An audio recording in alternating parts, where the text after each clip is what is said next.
Bonjour à toutes et à tous. Alors, au-delà des revendications que l'on peut trouver au sein de ce mouvement, revendications qu'elles soient spécifiques à certaines problématiques ou qu'elles soient plus générales, ce qui est avant tout, en tout cas pour moi, intéressant dans les événements récents, c'est d'un côté la fébrilité des dirigeants et de l'autre le début de panique de ceux qui sont devenus les capots de la République, à savoir les syndicats. Vous savez tous ce qu'est un capot, c'est un prisonnier qui vit au sein d'un camp de prisonniers et à qui le maître a confié la tâche et la gestion des autres prisonniers. Moyennant quoi le capot se verra attribuer quelques privilèges et un certain standing qui le fera côtoyer parfois à la table du maître, généralement que pour le café. Donc je ne généralise pas l'attitude des syndiqués, je parle du rôle du syndicat depuis plusieurs années. Alors, pourquoi ces deux castes sont-elles fébriles? Bien, tout simplement parce qu'aujourd'hui, le mouvement qui s'est créé, qu'il perdure ou qu'il périclite, peu importe, sera venu de la population elle-même, sans véritable porte-parole, sans véritable leader charismatique. Une autre raison qui peut avoir un effet anxiogène sur les bergers dont la gestion du troupeau humain et le maintien d'une certaine torpeur en son sein fait partie des préoccupations essentielles, vient aussi du fait que ce mouvement réunit toutes les tendances politiques, ou plutôt ne les prend pas vraiment en considération. Alors je reviendrai bientôt sur ce point en parlant de la propagande infecte qui a lieu depuis quelques jours et qui tente à verrouiller le mouvement. Alors, bon, pour ma part, ce que je trouve très intéressant, c'est de voir qu'en 2018, une certaine partie de la population est en train de renouer avec la tradition occidentale de la jacquerie. Alors, comme vous le savez, ce que l'on nomme jacquerie à l'époque, c'est la révolte soudaine des paysans, c'est-à-dire de la population d'en bas. Alors, j'emploie le terme population à dessein, en le préférant à peuple. En effet, même si utilisé et réutilisé à outrance par le marxisme et ses enfants, le mot peuple n'a pas vraiment lieu d'être à notre époque. Alors il serait en effet difficile aujourd'hui de différencier des Wisigoths des Germains, des Saxons des Angles, des Lombards des Sarrasins, etc. Mais bon, il y a aujourd'hui en Europe des populations qui, suite à des flux migratoires provoqués par l'économie et la géopolitique depuis des siècles, résident sur des territoires qui, eux, ne l'oublions pas, ont été délimités seulement à coups de canon. Voilà. Alors, à côté de ça, il n'y a pas besoin de réfléchir profondément pour se rendre compte que depuis bien des années, le clivage entre la droite et la gauche n'est simplement qu'un leurre, où j'ai foutu le feu. Voilà. Alors, en effet, en ce qui concerne la droite et la gauche, il y a la population qui a été éduquée à se baser sur quelques inepties, d'un côté comme de l'autre, pour se dire de droite ou de gauche. Et cette population n'en reste pas moins la population d'en bas, quoi qu'il arrive. Alors on peut se rendre compte d'un simple coup d'œil qu'il y a depuis un bon moment, d'un côté, la population, et de l'autre, les affairistes. Alors d'un côté, une population avec des problématiques, certaines en commun, certaines différentes et variées selon les régions ou les couches sociales, et de l'autre, les affairistes et leurs agents VRP en guise de dirigeants politiques.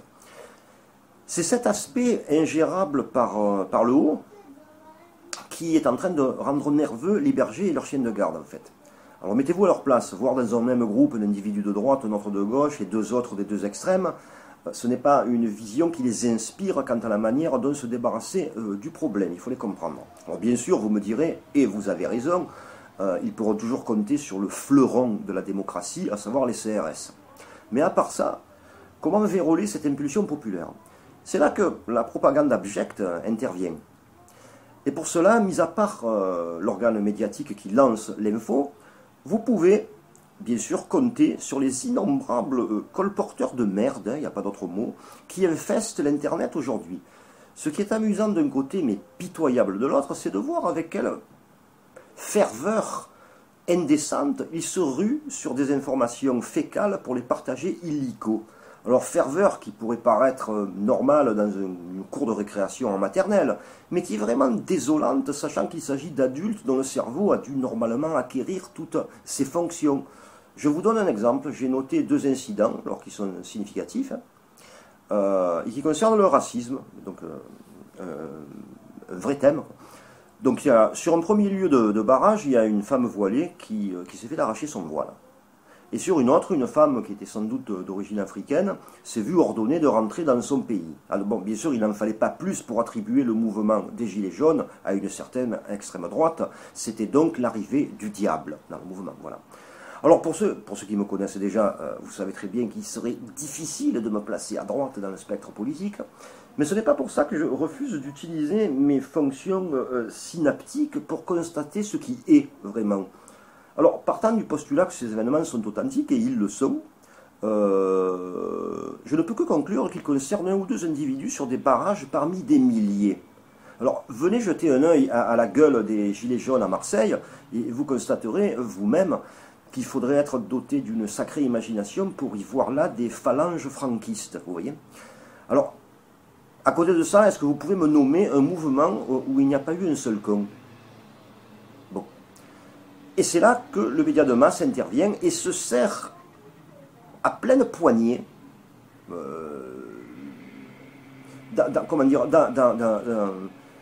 le torrent de merde dont l'Internet est inondé. Ensuite, ça se passe normalement, hein, la population étant depuis longtemps formatée à généraliser un événement singulier. C'est ça qui est important, que le petit écran lui montre, cette population préférera croire le tube cathodique plutôt que d'ouvrir sa propre fenêtre pour voir ce qui est vraiment et ce qui se passe dehors. Ça, malheureusement, c'est un gros problème et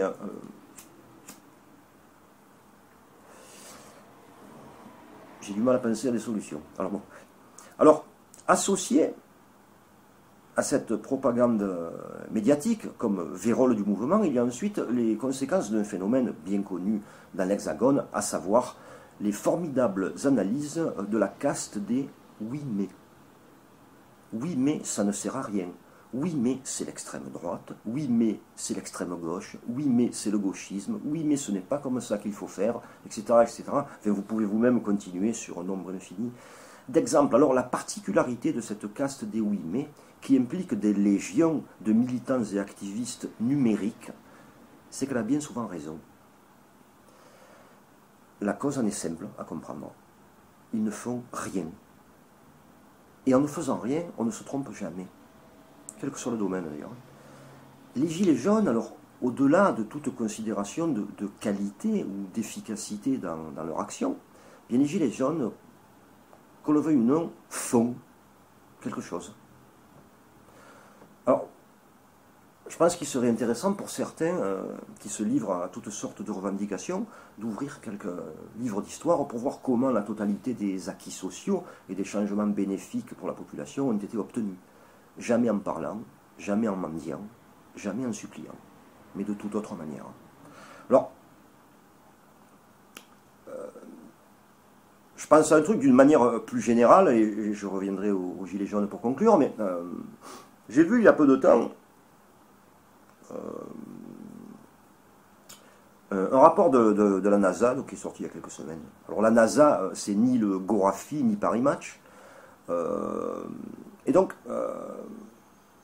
dans ce rapport, les scientifiques étaient debout sur la table en nous annonçant que si rien n'était fait dans la plus grande des urgences, il y avait un effondrement de toute forme d'organisation humaine comme nous la connaissons, et cela dû aux multiples catastrophes sociales par le monde, et en parallèle un point de non-retour dans la destruction de l'environnement qui nous amènera à des problèmes jusque-là inconnus. Alors c'est pas, comme je vous le disais, c'est pas le Gorafi, c'est pas Paris Match, c'est la NASA. La NASA, et le rapport est bien sûr corroboré par l'immense majorité de la communauté scientifique au monde. Alors, bien sûr, amusons-nous un peu, mais certains savants de YouTube vous diront qu'un pôle de scientifiques issus de la NASA, et qui est d'ailleurs allié par l'immense majorité des scientifiques, ça ne peut être qu'un coup des francs-maçons, des sionistes, des Illuminati ou du complot judéo-maçonnique mondial. Mais restons sérieux. En ce qui me concerne, je me dis que l'époque que nous vivons constituerait peut-être un bon prétexte pour renouer avec faire et délaisser un peu le parler. Alors, justement, pour revenir aux Gilets jaunes et conclure, je dirais simplement que les quelques centaines de blessés, dont certains grièvement, et la retraitée décédée, ça nous donne un aperçu au bout de simplement 2 jours. Alors un aperçu de quoi? Un aperçu sur l'enfer que pourrait être le conflit urbain, la guerre civile, les affrontements entre individus du même territoire. Les gens sont de plus en plus à cran, sont de plus en plus dans la réaction. Alors, faut-il se soumettre indéfiniment en espérant des jours meilleurs et en passant la patate de plus en plus chaude à notre descendance, à ceux qui vont nous suivre, vont nous succéder? J'ai du mal à piocher dans cette alternative une quelconque forme de fierté.